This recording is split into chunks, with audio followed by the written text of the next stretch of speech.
National Park Service is to ensure the sustainability or survival of tangible pieces on the landscape, even landscape themselves that reflect human history. So for example, historic structures, archaeology, which is the remains that Indians left when they lived here. We have a collection of almost 400,000 objects, so those objects need to be cared for. We also have cultural landscapes, the government calls them cultural landscapes, like Lee's Ferry area. And in fact, that area is known as we have an official name for it. It's the Lee's Ferry Lonely Dell National Historic District. So it has such national significance that it's placed on a special register in Washington, D.C., and we have to behave in certain ways to ensure the survival of that area that is significant in thousands of years of human settlement and migration through there.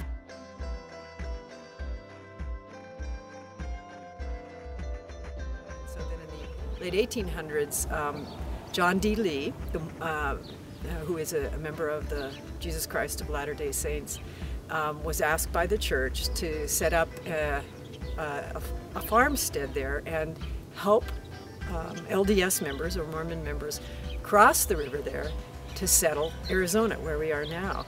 So that trail is referred to as the Arizona Road Honeymoon Trail, because once the settlers established settlement and made a life, they would cross back over at Lee's Ferry and go up to churches like the Mormon Tabernacle Center in Salt Lake City, and then later St. George. My name is Talayla Florco, and I'm a cultural resource technician for Glen Canyon National Recreation Area for the Park Service. I work in the museum collections, and what we have here is a lead tablet that was discovered by one of our volunteers. He came across this rolled up piece of metal and unrolled it, and what he discovered was several inscriptions on the tablet, and with the signature of John D. Lee, it talks about the Mountain Meadows Massacre, which was in the 1800s.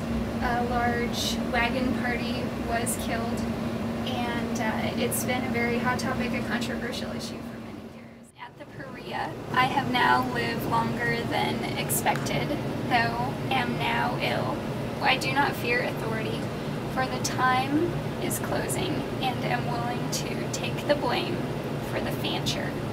Colonel Dane, Major Higbee, and me, on orders from Pres Young, through Geo Smith, took part. I trust in God. I have no fear. Death hold no terror. Lord have mercy on this restless soul. By my own hand, J.D. Lee, January 11th, 1872. We ended up having two independent handwriting analysts look at the tablet, and they both determined that it was not authentic. It's not an authentic document. So it was not signed by John D. Lee. But basically, we think that someone may have placed it there trying to implicate John D. Lee. Why that is, I don't know. We don't have any leads at this point.